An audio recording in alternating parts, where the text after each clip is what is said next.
Descubre Guayaquil. Entre el río y el estero nace una ciudad encantadora, valiente, guerrera y próspera. Una tierra que te espera y abraza, tan cálida como su gente. Descubre Guayaquil, perla del Pacífico, ciudad cosmopolita, vibrante y alegre.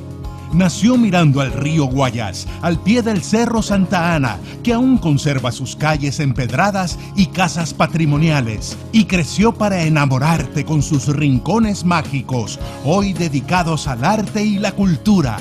Desde lo alto, el faro nos guía para descubrir sus tesoros, sus bellos malecones, con amplios espacios y entretenimiento para todos, además de manifestaciones artísticas que reflejan con pasión nuestra identidad. Descubre Guayaquil y su exquisita gastronomía. Déjate sorprender por una explosión de sabores, desde las huecas tradicionales que reflejan la diversidad de la cocina ecuatoriana hasta lo mejor de la cocina internacional. Deleita tu paladar con nuestros productos estrella y conoce el cacao en todas sus formas.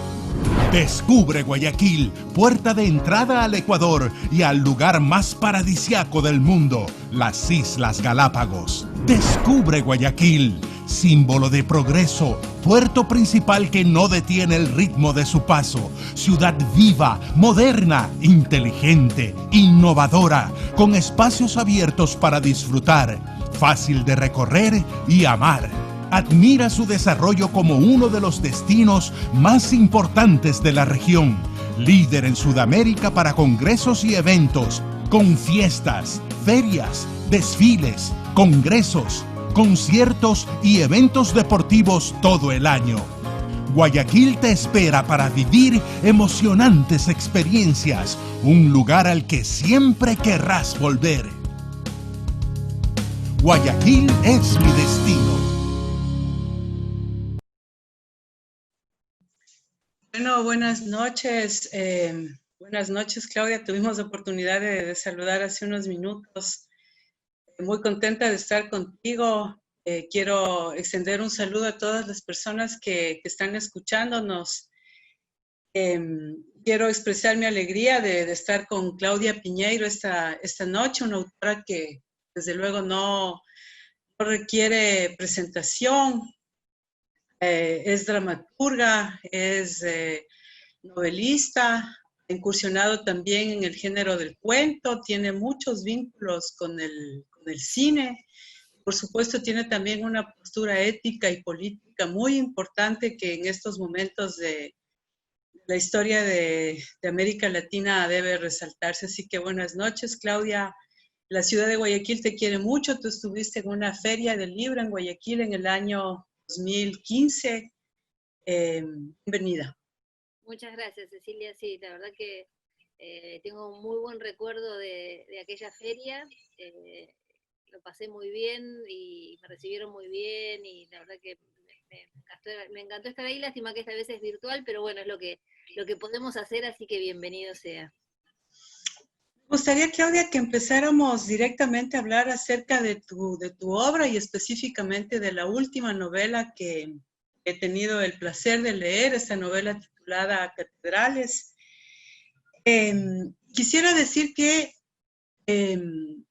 detrás de esta novela, digamos, está como una especie de texto creativo de, no sé si motivo inspirador, el cuento de Raymond Carver titulado también Catedrales. Como me dio mucha curiosidad, fui al cuento y me encontré con estos dos personajes, ¿no? Que están un poco borrachos, digamos, y se trata de un hombre ciego a quien el otro le describe cómo es una catedral y en un acto poético juntos dibujan unas catedrales.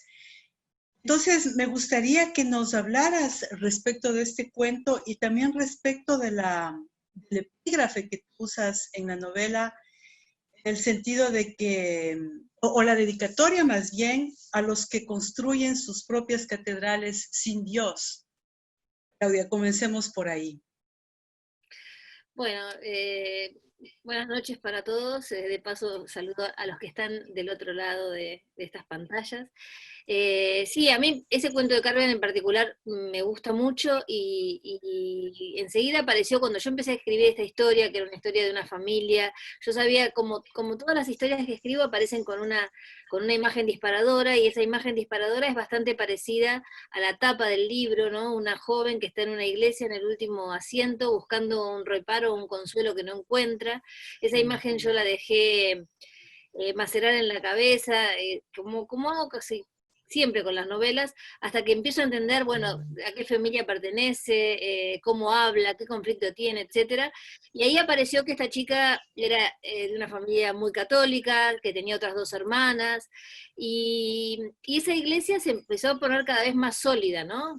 Más fuerte, ¿no? Y apareció el tema de las catedrales, y enseguida me remitió a ese cuento que yo tanto disfruté cuando lo leí, y a esa dificultad de explicarle a alguien que no tiene la menor idea de lo que es una catedral, porque el ciego con el que está hablando el protagonista del cuento es un ciego que no ha visto nunca, no sabe lo que es una catedral. Entonces como casi que se resiste un poco, dice, bueno, son esas cosas, no se lo explica bien. Y el ciego le explica cómo contarle que es una catedral, y dice, vamos a dibujar juntos, toma mi mano y dibujá una catedral para que yo pueda entender que es una catedral.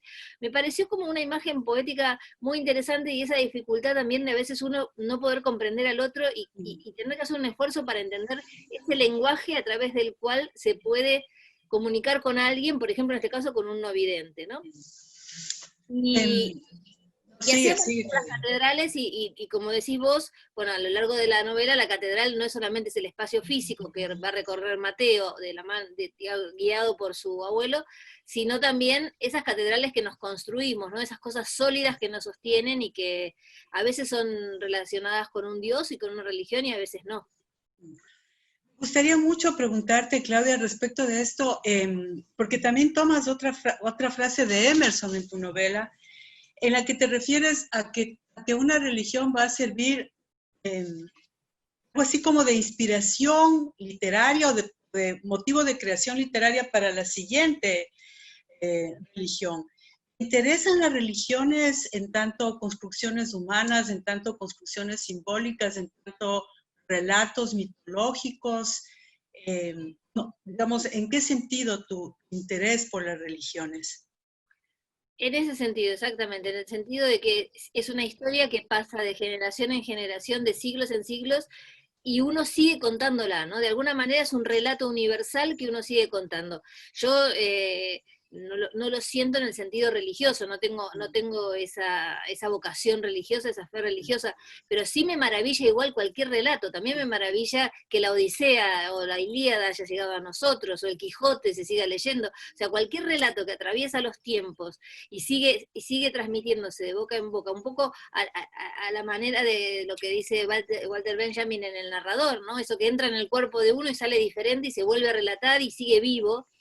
Me parece que las religiones tienen mucho de eso, ¿no? De un relato que sigue vivo porque entra en un cuerpo y se vuelve a relatar en otro, ¿no? Lo que pasa es que la novela, bueno, trabaja, esa sería como la parte más positiva de las religiones, ¿no? Que tiene que ver con el cuento, con la historia, con la tradición, con esa cosa de que quizás festejamos determinadas fiestas religiosas porque es una tradición familiar, porque nos juntamos y convoca, y después está todo eso digamos, que tiene la religión de atadura y de obligaciones. Muchas veces, digamos, yo respeto lo que pueda creer cualquiera en cualquier religión, pero muchas veces esas ataduras no tienen que ver ni siquiera con la religión original, sino con preceptos que fueron poniendo los hombres, y digo los hombres no casualmente, porque en general los que tienen poder dentro de las iglesias son hombres. Los hombres van poniendo normas dentro de cada una de esas religiones que siguen influyendo sobre la vida de quienes pertenecen a esa religión, y a veces de quienes no pertenecen a esa religión también, ¿no? Sí, en tu novela Catedrales me parece que logras también esta reflexión respecto del propio discurso religioso, por ejemplo, con la inclusión de fragmentos tomados de los propios evangelios, con lo que algunas teólogas también han reflexionado respecto de esta construcción cultural. Y me gustaría decirte que yo advierto, no sé qué tan consciente puede ser esto, por supuesto, un contraste muy tocante entre esta altura, ¿no? Esta elevación al cielo de la catedral, versus, por ejemplo, la camilla en la que está esta muchachita de 17 años, en manos de médicos y de escrupulosos que van a practicarle un aborto clandestino. Veo casi esta cruel contradicción entre estos ángeles gigantescos de yeso, de metal, y la fragilidad humana. No sé si es algo en lo que pensaste conscientemente. De hecho, una muchacha muy joven sufre un golpe que es producto de la caída de una estatua de un ángel sobre ella. Sí, me parece que, digamos, cuando yo escribo, yo pienso más en términos de una historia, ¿no? Y una historia que se va contando y quiénes son esos personajes, cuáles son los abismos ante los cuales el personaje se enfrenta, y en función a eso y a las decisiones que toman en esos abismos, entiendo quiénes son esos personajes y hacia dónde va la historia. Todo eso que vos decís está en el libro y yo soy consciente de ello, quizás más consciente ahora que cuando escribo, porque cuando escribo me concentro más en el lenguaje y en los personajes. Y esas ideas son casi subyacentes, ¿no? A veces me ha pasado con algunos libros que escribo un libro y viste que cuando uno termina el libro viene el editor y te trae la contratapa, ¿no? Un proyecto de contratapa, a ver qué te parece esta contratapa. Y entonces empiezo a leer la contratapa y dice, bueno, el libro trata de tal cosa, y digo, mira, tiene razón, trata de eso. Pero cuando uno escribe, no sé si a vos te pasa, Cecilia, yo no pienso de qué trata la historia, pienso que trata de esos personajes, ¿no? Por y a esos supuesto. personajes les pasa esto, ¿no? De la hipocresía, de la lejanía. Por eso decía que la imagen disparadora fue algo también que vos decís, esa cosa tan grande que es una iglesia y esta chica desamparada, mojada por la lluvia en el último banco sin encontrar consuelo, que es parecida a esta situación que vos decís, que por otra parte las catedrales fueron pensadas así, ¿no? Las catedrales son construcciones arquitectónicas que se iban a lo alto para alcanzar a Dios de alguna manera, pero también para marcar cuán lejos está la divinidad de los humanos. Y no solamente en las catedrales eso se consigue con la altura, también se consigue con cómo entra la luz, con cómo son los sonidos, etcétera. Es toda una arquitectura pensada para que uno se sienta pequeño frente al Dios que corresponda, ¿no? Y bueno, me parece que eso provoca cosas también, ¿no? Provoca cosas en las personas. Creo que tienes toda la razón. Pensar en un tema y trabajar sobre el tema sería algo maniqueo, ¿no? Pero un escritor, una escritora piensa en historias y piensa en personajes. Me parece que los tuyos a lo largo de toda tu obra literaria son personajes entrañables, ¿no? Uno se queda como lector fascinado con Ana o con su hermana Carmen. Me parece que a través del discurso y de las palabras tú logras entrar en la mente de estos fanáticos católicos. Finalmente van a dar más importancia a los dogmas que a ciertos valores universales como la compasión, como la empatía. Quisiera preguntarte al respecto, Claudia, me da la impresión de que tus personajes de obras anteriores eran estos personajes que vivían en barriada, en urbanizaciones, en clubs privados, vivían de alguna manera también tomándose ciertas licencias morales, no sé, por ahí ven una película, ven El último tango en París, o estoy pensando en Las viudas de los jueves, ¿no? Me parece que los personajes de esta última novela son un sentido más reaccionarios, han hecho más fanáticos. No sé si esto tiene que ver con los tiempos que vivimos, son tiempos más conservadores, más misóginos, a pesar de las conquistas que se han logrado. Sí, yo creo que tiene que ver con los tiempos que vivimos. Hay temas que están en esta novela que me acompañan desde mi primera novela, ¿no? El tema del aborto, por ejemplo, está en Tuya, que es mi primera novela, está en Elena Sabe, que es mi tercera novela, está en mis cuentos. La violencia de género está en Las vidas de los jueves, el deseo de no ser madre está en Una suerte pequeña, ¿no? Una mujer que desea no ser madre, ¿no? Y que la sociedad la obliga a hacerlo porque se supone que toda mujer debería ser madre. Esos son temas que me han acompañado siempre porque creo que lo que me interesa también es el rol de la mujer en la sociedad. Ahora, me parece que en los últimos años hay ciertas cuestiones reaccionarias y misóginas que no sé si empeoraron, pero por lo menos se pusieron mucho más en evidencia, ¿no? hay momentos en los cuales hay situaciones que quedan tan al descubierto que es imposible no verlas. Creo que quedan al descubierto porque se expresan más y porque nosotras estamos más atentas y más unidas para detectarlas y para poder decirlo, ¿no? Pero sin duda que eso, yo, digamos, como te digo, muchos de los temas de la novela ya estaban en otros textos anteriores, pero yo creo que sí hay una cuestión con el fanatismo religioso y una cuestión con la hipocresía de la Iglesia que es específicamente de esta novela. Si bien en Elena Sabe también aparece el tema de la hipocresía religiosa, pero es un capítulo, no es central en la novela. Yo creo que tiene que ver con un recorrido que yo hice en el 2018 acompañando a la campaña por el aborto legal, seguro y gratuito de mi país, a hablar con diputados y senadores tratando de que se aprobara la ley. En ese momento en la Argentina se aprobó en diputados y no en senadores, y durante mucho tiempo íbamos con actrices argentinas, con las mujeres del feminismo, etcétera, a conversar con diputados y senadores para explicarles por qué nos parecía fundamental desde el punto de vista de la salud pública que existiera aborto legal, seguro y gratuito. Lo que nos pasaba muchas veces era que cuando íbamos a hablar con uno de estos senadores, la respuesta no era, no, yo no estoy de acuerdo con el aborto, que yo, digamos, ni siquiera no estoy de acuerdo por cuestiones religiosas, que yo creo que nadie puede imponerle a otro su propia religión, pero hasta lo entendería, en un punto entendería esa cabeza. La respuesta era, no, ¿sabés qué pasa? Que yo estoy de acuerdo con el aborto, pero cuando llego a mi provincia el obispo me llama y me reta. O no, porque cuando llego a mi ciudad tengo que ir a misa con mis hijos y el cura habla mal de mí en la iglesia. O no, porque cuando llego a en mi provincia, a mí el 20% de mis votantes son evangelistas, y los evangelistas, si yo voto esto, no me van a votar. Entonces ya ni siquiera era una religión que te hace fanático y vos se lo querés imponer a otros, sino que es una hipocresía absoluta, un manejo de la política, de qué es lo que te conviene, lo que no te conviene, y la moneda de cambio es el cuerpo de las mujeres. Eso es lo grave, ¿no? Negociamos cosas y lo que negociamos es el cuerpo de las mujeres, ¿no? Creo que esa hipocresía se ve perfectamente reflejada en estos personajes que son Carmen y este seminarista, ¿no? Que finalmente, digamos, dicen, bueno, nosotros estamos en contra del aborto, pero vamos a dejar que ella tome la decisión. Y de este modo se ve como la profunda soledad a la que estamos enfrentadas las mujeres. Más allá, Claudia, del tema, que es un tema político y ético, me gustaría que volviéramos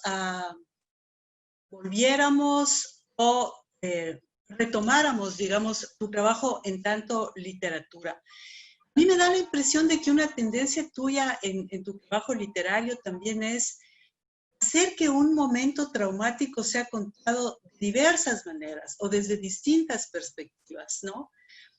Y me gustaría saber si de ese modo, digamos, si es una decisión en un momento deliberada, ¿qué se buscaría con contar ese momento traumático desde distintas perspectivas?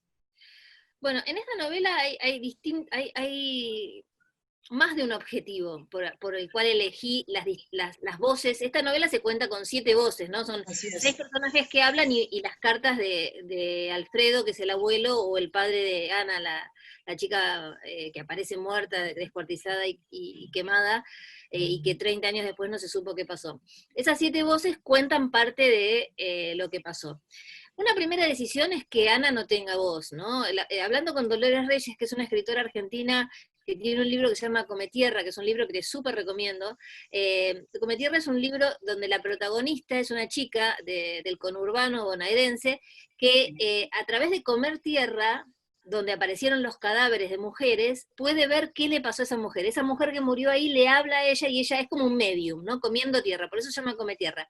Dolores en ese libro hace la operación de darle voz a través de un medium a las muertas. Yo en este libro lo que hago es, la muerta está muerta y no tiene voz. Entonces, la única posibilidad es que todos digan, que compongan qué fue lo que pasó, para entender qué fue lo que pasó, pero cada uno de estos personajes tiene que aceptar la pequeña cuota o gran cuota de responsabilidad que tiene sobre lo que le pasó a Ana para poder componer la verdad. No se llega a la verdad si cada uno no toma su cuota de responsabilidad. Yo creo que esto es algo que pasa en la sociedad, ¿no? Que todos creemos que cuando hay una desgracia o hay un conflicto o hay una situación compleja social, la culpa la tiene otro y que todos los demás no tenemos nada que ver en eso. Y a veces si nos ponemos a reflexionar, todos tenemos un poquito que ver, incluso por no haber denunciado algo o por haber aceptado determinada situación, ¿no? Entonces, acá los personajes, por un lado, tenían que cada uno entender qué cuota de responsabilidad tenían sobre esta situación, ¿no? Vos viste que Alfredo sobre el final de la novela dice, a lo mejor si yo hubiera propiciado un ambiente diferente en mi casa, si ella hubiera podido hablar, si me hubiera podido contar lo que le estaba pasando, no hubiera terminado así, ¿no? Hasta esa reflexión. Y después también, porque es un tema muy controvertido, y me parece que cada personaje tenía que tener la posibilidad de contarnos cómo arma su cabeza, ¿no? Nadie cree que es malo en sí mismo, nadie piensa, yo soy, excepto que sea un psicópata, asesino, que no son los que aparecen en mis novelas, incluso quien hace mal y quien hace daño cree que lo hace por el bien de otro, ¿no? Viste que en general la gente se convence de que es por un bien superior. Entonces yo tenía que darle la oportunidad a cada uno de estos personajes de explicar por qué. ¿Por qué hicieron lo que hicieron en esta sucesión de situaciones, no? Creo que lo logras. Me parece que uno de los afanes tuyos, Claudia, como narradora, es este afán y esta búsqueda por el conocimiento, por la comprensión, de algún modo también por la justicia. Y en ese sentido me gustaría preguntarte algo. Una suerte pequeña, y en esta novela última, Catedrales, pero tal vez también en tuya, yo me he preguntado a veces si es que hay justicia poética. Me he preguntado si es que los malos, por así decirlo, reciben su castigo. Si de alguna manera, ¿cómo te digo?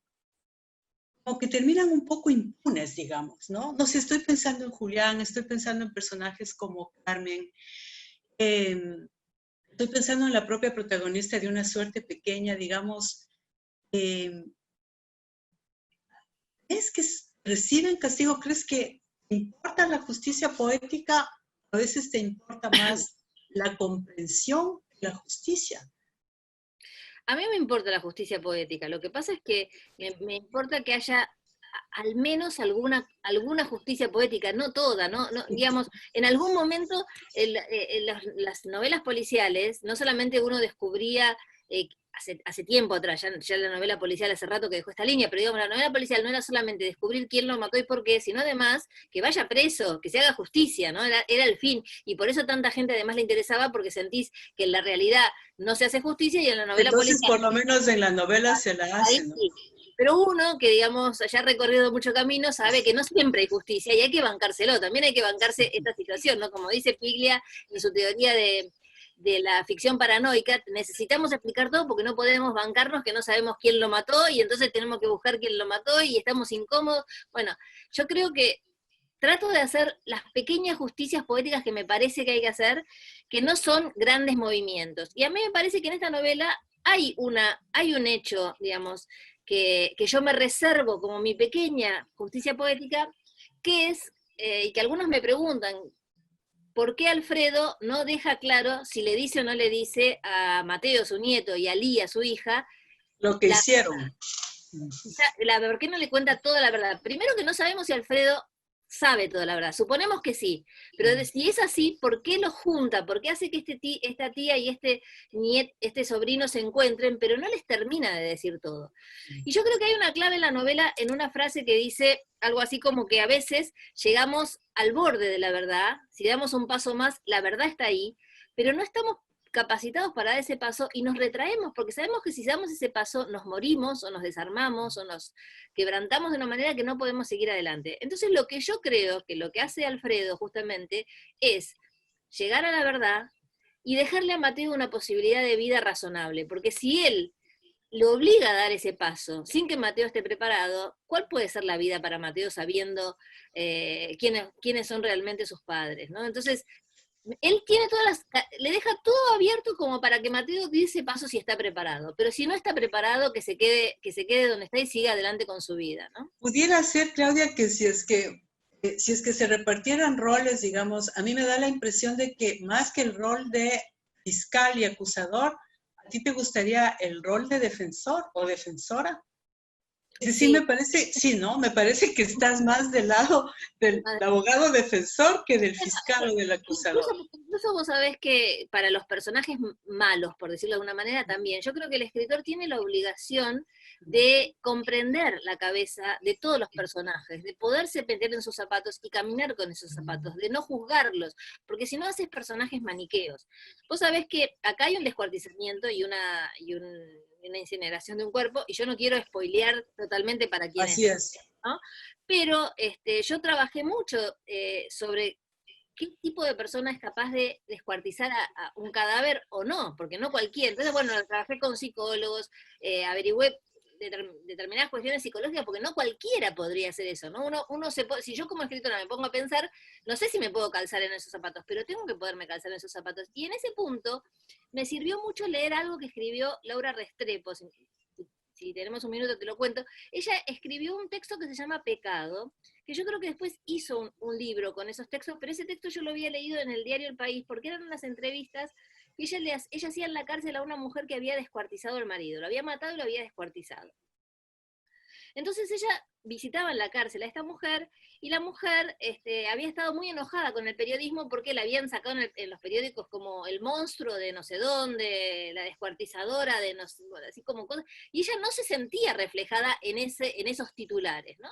Ella sentía que por algo había hecho lo que había hecho. Entonces Laura Restrepo la entrevista durante bastante tiempo, y cuando terminan las entrevistas, que ya se están despidiendo, le dice, bueno, mira, yo te quiero decir que después de conversar tanto con vos, yo entiendo perfectamente que vos en un momento no aguantaste más y lo hayas matado a tu marido. Yo eso lo entiendo porque realmente todo lo que él te hizo y lo que te hizo sufrir, etcétera, entiendo que llega un momento que no pudiste más y dijiste la única solución es matarlo, y lo mataste. Lo que no puedo entender es por qué lo descuartizaste después. Entonces la mujer le dice, decime, ¿vos sos rica? Y ella le dice, bueno, no, rica no, pero tengo un buen pasar. Bueno, ¿tenés auto? Sí, tengo auto. Bueno, si vos matás a tu marido, lo subís al baúl de tu auto y lo tirás en algún lado. Pero yo no tenía forma de deshacerme del cadáver porque yo tengo que subir al transporte público, y en el transporte público no puedo viajar con un cadáver. Entonces lo que tenía que hacer era cortarlo en pedazos para irlo tirando por la ciudad para deshacerme de ese cadáver. Entonces ese monstruo, que era para algunas personas alguien que por supuesto mató a su marido, por supuesto que eso está mal, pero además era alguien que gozó serruchando al marido, no era alguien que se Era gozó más de una serruchando. necesidad práctica, digamos, ¿no? Es una necesidad práctica que se tiene que solucionar. Lo que digo, por lo menos, darle la posibilidad a los personajes que nos cuenten quiénes son, ¿no? Porque incluso los que no nos gustan nos tienen que poder contar quiénes son y cómo ellos arman esa lógica que les permite ser quienes son. Me parece que eso se logra, ¿no? Eso se logra de una manera impecable también en esta obra. Si vamos un poco hacia atrás, otra de las obsesiones que por supuesto está también en Catedrales, Claudia, y que a mí me impresionó mucho cuando yo leí tuya, es este trabajo que hay respecto del cuerpo y ciertas palabras como el rigor mortis y cómo se hace una autopsia, la criminalística, etcétera, ¿no? Hay una fascinación tuya y quisiera ligar esa pregunta a otra. No sé si es este investigador experto en criminalística que dice que en el momento de la investigación de algún modo hay que despojarse de la emoción. Un escritor, una escritora como tú, se despoja también de algún modo de la emoción, es decir, el trabajo con el lenguaje es también un trabajo frío y desapasionado en un momento. Entonces, las dos preguntas, digamos, la obsesión o esta preocupación tuya por el cuerpo, por la criminalística. Luego, si es que en el trabajo de tu escritura hay un momento más técnico y frío en el que las emociones de alguna manera se suspenden. Sí, yo creo que cuando escribo hay como una suspensión, ¿no? En ese sentido, para poder transitar, porque también si no, no es fácil transitar. ¿Cómo escribís todas esas cosas si vos no te despojás de la emoción? Entonces, me parece que uno está concentrado en otra cosa, concentrado en la búsqueda del lenguaje, concentrado en el armado de los personajes, como dijiste vos, y que me parece que la emoción es como que queda suspendida, por decirlo de alguna manera. Pero vos sabés que me pasó, por ejemplo, con Una suerte pequeña, que es una novela que para mí trabaja el dolor, y que porque trabaja el dolor me toca fibras muy íntimas, como a todos los que tenemos que ver con el dolor. Me pasó con Una suerte pequeña, que yo la escribí con la emoción suspendida, pero cuando releía para corregir, lloraba. O sea, que hay un momento de la escritura en que ya no tenés que estar tan concentrado en el detalle del lenguaje, sino que estás buscando otras cosas, cómo fluye ese río de palabras o lo que sea, que ahí la emoción volvía. Entonces, incluso me sorprendía a mí misma, porque ¿cómo voy a llorar con algo que escribí yo misma, ¿no? Y si yo lo escribí, no lloré, ¿por qué ahora lloro cuando lo releo para corregir? Pero es que esa emoción, como decís vos, está suspendida, no está anulada, está suspendida porque si no uno no puede trabajar con esos temas, ¿no? Es muy difícil trabajar en carne viva todo el tiempo. Ahora que con ese testimonio, Claudia, tan valioso para mí, tan entrañable, en el que tú nos cuentas algo, digamos, tan humano, es imaginarte a ti llorando ante una obra escrita por ti. Yo estaba viendo una entrevista que te hacen en la que tú hablas de tu padre. Y tú dices que tu padre enseñó y te impulsó a hacer cosas que normalmente no eran las cosas propias de las chicas, sino que te impulsó a hacer actividades que tienen que ver también más con lo masculino. Y a mí me da la impresión de que este padre de las chicas, en un momento dado dice, pobrecitas, ¿no? Estas pobres chicas, digamos. Entonces me gustaría saber si detrás de algunos de estos personajes masculinos está esta imagen tuya de tu padre, ¿no? Que parece que fue una fuerza importante para robustecer en ti unas destrezas y unas fortalezas en una sociedad patriarcal a veces más bien quieren ser tapadas, ¿no? Yo creo que uno le va prestando cosas a los personajes de personas o de personajes que ha leído, de historias. A mí me parece que Alfredo tiene cosas de mi padre y también tiene cosas de otros padres, ¿no?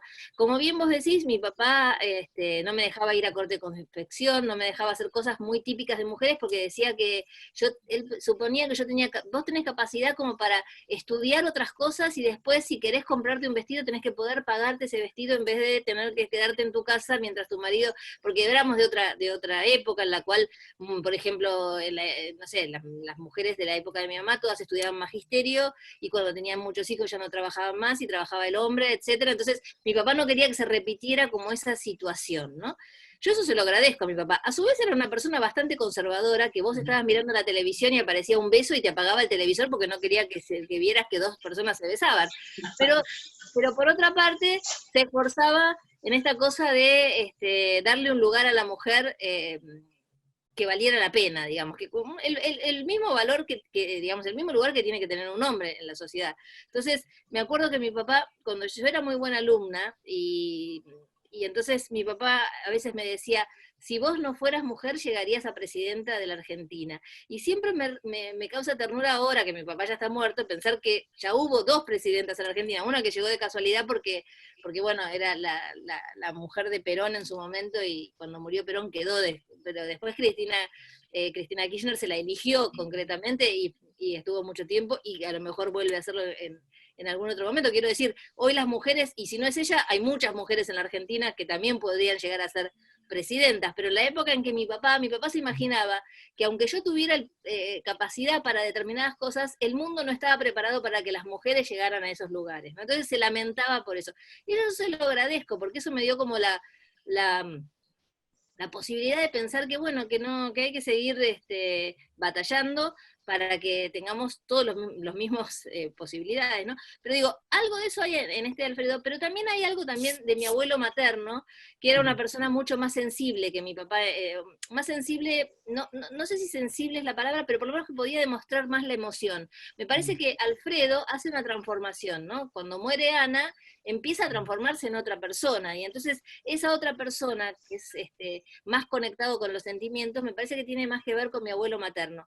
Y también con muchos padres que hay en la Argentina. Vos sabés que en la Argentina, y yo me imagino que en Ecuador también, hay muchos padres que acá, si yo dijera el nombre y apellido, todos lo conocen porque son casos concretos, de padres que hace años están preguntando qué pasó con sus hijas, ¿no? Sus hijas o desaparecieron o las mataron y nadie les da una respuesta. Y vos los ves en los programas de televisión con sus carpetas, con sus archivos, oyendo a un abogado con sus carpetas, con sus archivos, a ver si alguien le da una palabra que no le pudo dar el Estado y la justicia, ¿no? Entonces también hay algo de eso, ¿no?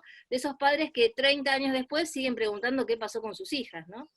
Me parece que también seguramente esta preocupación tuya, digamos, respecto de muertes, de crímenes que se esclarecen tantos años después, esta idea de padres que están buscando exactamente qué pasó con sus hijas, por supuesto tiene que ver con la historia de tu propio país. Y me da la impresión también, Claudia, de que en tu oficio literario ha tenido que ver una primera opción que tú haces. Tú al principio buscas estudiar sociología, he investigado un poco, pero las dictaduras de argentinas han cerrado esa posibilidad. Después ingresas a la carrera de Ciencias Económicas y te gradúas con honores en contabilidad. Y entonces me gustaría preguntarte, ¿de qué modo estas elecciones tuyas por estudios, digamos, respecto de la sociología, de la economía, de la contabilidad, pero también de otras que yo he descubierto en tus obras, como por ejemplo un interés muy fuerte por la arquitectura, por la descripción de los espacios y de los paisajes? ¿De qué modo, digo, esas inclinaciones tuyas se fraguan también en tu novela? No sé si no descubro tanto influencias musicales, pero veo mucho la impronta, digo, de la arquitectura, desde luego, de la sociología también, ¿no? ¿Sientes que es algo que te ha interesado mucho a lo largo de tu carrera como escritora? Ya lleva 30 años seguramente, ¿no? Desde que publicas tus primeras obras. Sí, 20 y pico por lo menos. Mira, sin duda yo creo que mis novelas tienen una mirada sociológica y creo que ahí hay algo de lo que yo quise estudiar y no pude, como bien vos decís. Yo tenía que estudiar en el 78 y la dictadura militar cerró la carrera en la universidad pública, la carrera de sociología y todas las carreras humanísticas, por otra parte. Nunca se me había ocurrido estudiar letras, ni que yo podía ser escritora. Yo vengo de una familia de clase media baja, en la cual no había ni artistas, ni escritores, ni artistas de ningún tipo.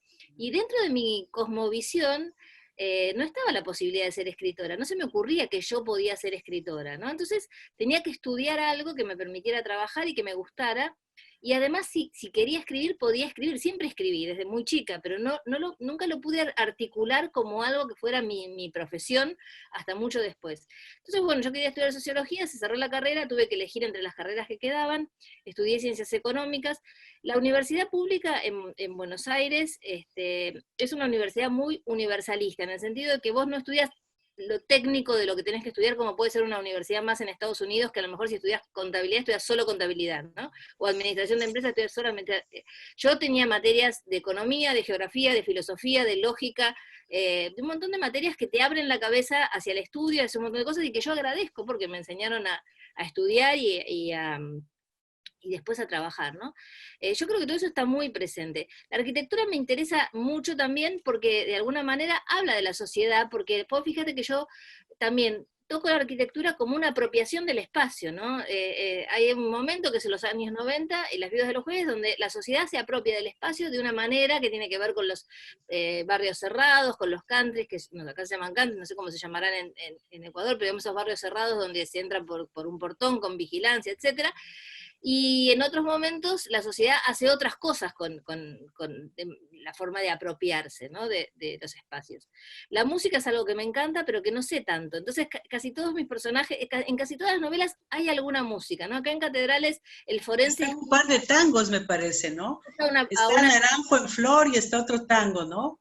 Sí, porque el forense dice que le gusta mucho a Adriana Varela, que es una gran cantante de tangos argentina, que tiene una voz muy raspada, que a mí me encanta, y en casi todas las novelas alguna canción hay, pero hasta ahí llego. También alguna vez alguien me dijo, ¿por qué en tus novelas nunca nadie toma alcohol? Y porque como yo no tomo alcohol, me olvido de que los personajes tomen alcohol. Entonces ahora estoy atenta, digo, algún personaje le tengo que poner que tome alcohol. Porque... Bueno, en Las Viudas de los Jueves me parece que sí lo hacen.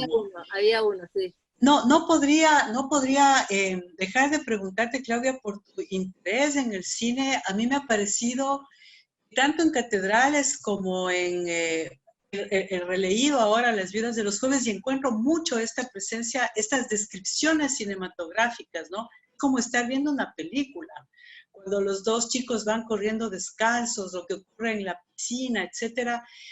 Entonces me gustaría preguntarte respecto de interés por el cine y por el teatro, porque tú, claro, has escrito obras de teatro en un país tan entregado a las tablas como la Argentina.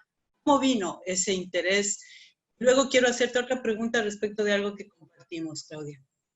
Bueno, con respecto al cine, yo soy guionista también, trabajo de guionista, pero además yo creo que tengo una cabeza, como te dije antes, visual. Entonces yo veo una imagen. Esa imagen que veo, que dejo macerar, dejo que se presenten los conflictos, entender quiénes son esos personajes, en algún momento tengo que encontrar las palabras para explicar qué es lo que estoy viendo en mi cabeza. Entonces yo hago un proceso que va de la imagen a la palabra. Y después muchas veces viene un director de cine, lee eso que escribí y hace el proceso inverso, ¿no? Va de la palabra a la imagen y dice, acá hay una película. Y de mis novelas, 4 fueron películas finalmente, pero no es que yo las escribí pensando esto va a ser una película, sino que creo que hay un proceso natural en mí que voy de la imagen a la palabra, ¿no?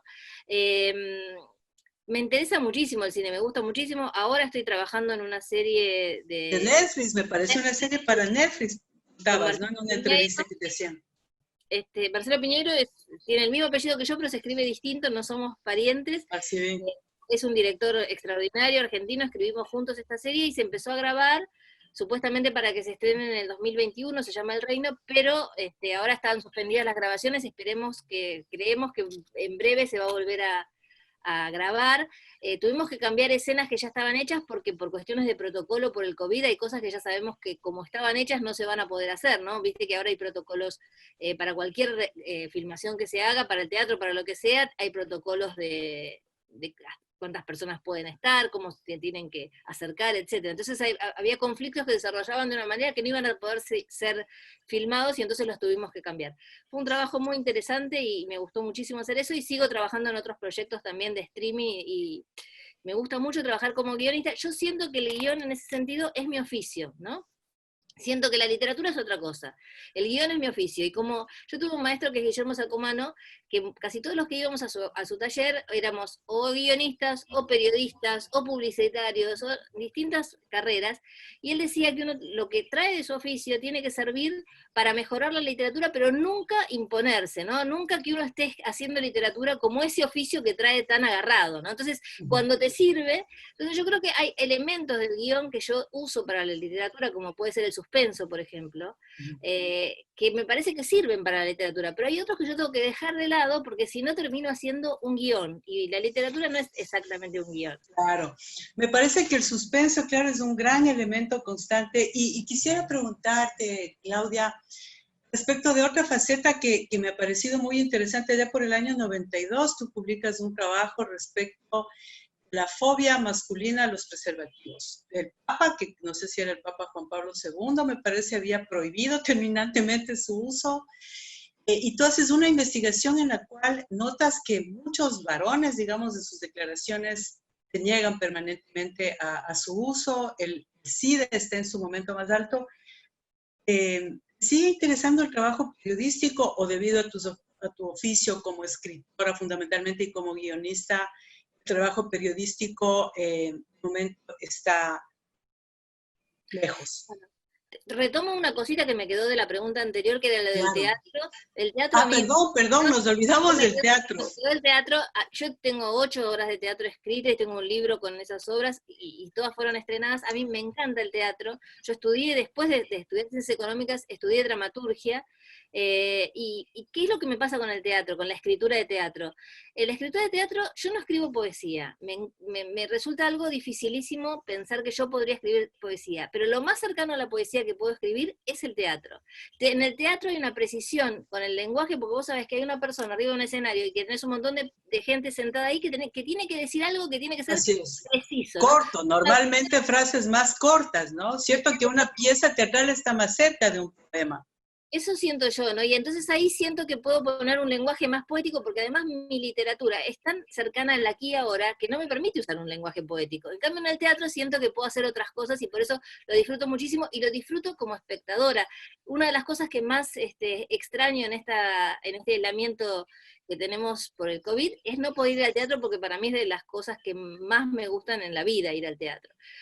Por eso no quería dejar de hablar del teatro porque... No, sí, fantástico. Gracias por recordarme, Claudia, que yo misma te hice la pregunta y luego la olvidé, tal vez porque hay tantas cosas que me gustaría preguntarte.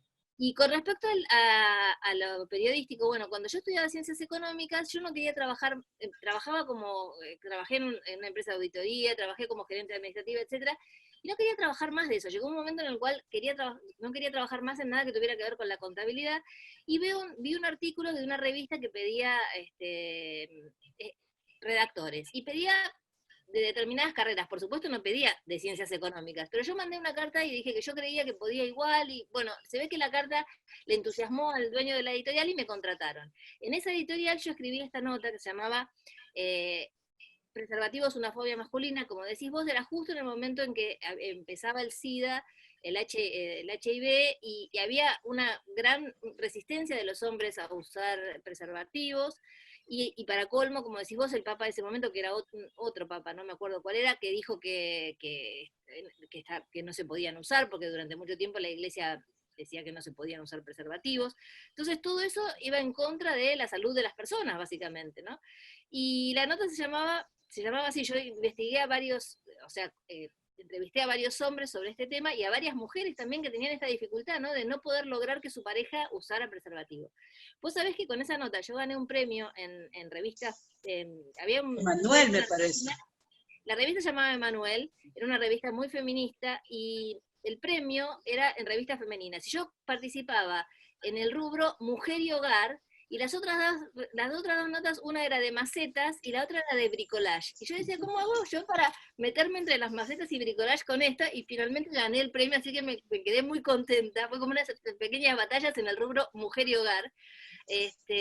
No, yo después de eso siempre escribí notas periodísticas, pero yo no soy periodista, sino más bien que hago notas de opinión o notas que me piden de determinados temas.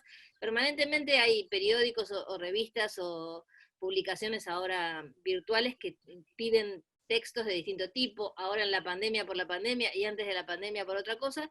Siempre me gusta hacer ese tipo de trabajo, porque también implican otra reflexión y otra forma de manejo del lenguaje muy diferente, ¿no? También a la literatura.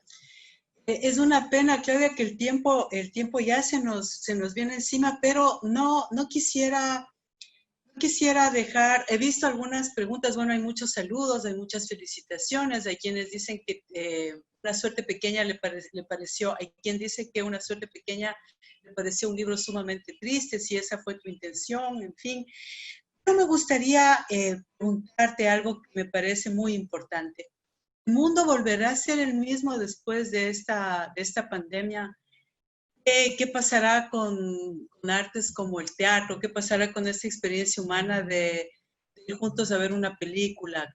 ¿Cuál es un poco tu visión? Porque esto me parece que ha marcado un antes y un después en el mundo contemporáneo. Sí, la verdad es que uno al principio, cuando era esto, qué sé yo, 1 o 2 meses de aislamiento, uno pensaba, bueno, a ver cuando pasa esto, cómo seremos, y ahora cada vez más la pregunta es cómo estamos siendo, ¿no? ¿Cómo vamos a seguir siendo? Porque no parece que se va a modificar demasiado determinadas características, ¿no? Uno sabe que vienen las fiestas pronto y estamos pensando, bueno, a lo mejor las fiestas este año no van a poder ser esas reuniones familiares de tanta gente, ¿no? A lo mejor tienen que ser cosas más pequeñas, en lugares abiertos. Cada situación va a cambiar, ¿no? A mí, por ejemplo, me costaba mucho escribir, todavía no pude volver a escribir ficción desde que empezó todo esto, porque me cuesta pensar a qué mundo salen mis personajes, ¿no? ¿Dónde se encuentran? ¿Dónde se enamoran? ¿Dónde se encuentra hoy la gente? ¿Dónde se conoce para enamorarse? ¿Solamente virtualmente, que nos vemos planos y que no tenemos tridimensionalidad? ¿O hay alguna forma de manejar los conflictos en algún mundo paralelo? Porque, no sé ustedes en Ecuador, nosotros seguimos todavía con bastante aislamiento. Se permiten ahora determinadas cosas, pero así todo estamos con bastante aislamiento, no podemos encontrarnos con mucha gente, etcétera. Claro. Y son muchos meses así. Entonces, la idea es que la vida es esta, y entonces hay que seguir tratando de buscar las formas. Me parece que hay que buscar las formas permanentemente de estar con el otro, de seguir socializando, a mí me parece que el contacto con el otro es fundamental, el aislamiento no es bueno, y como el bicho nosotros necesitamos que estar aislados para que el bicho no nos ataque hasta que aparezca una vacuna, bueno, tenemos que encontrar la forma de seguir. Las maneras y las formas, ¿no? Me gustaría finalmente preguntarte algo, porque creo que Yo he escrito algunos libros en el campo de la literatura infantil y juvenil, y tú has escrito también, pues, creo que compartimos este premio iberoamericano Norma Fundalectura tú en el año 2005. En tus libros algo que me ha gustado mucho es que hay siempre un personaje que es una jovencita, un muchachito, alguien de menor edad por quien tú apuestas, digamos.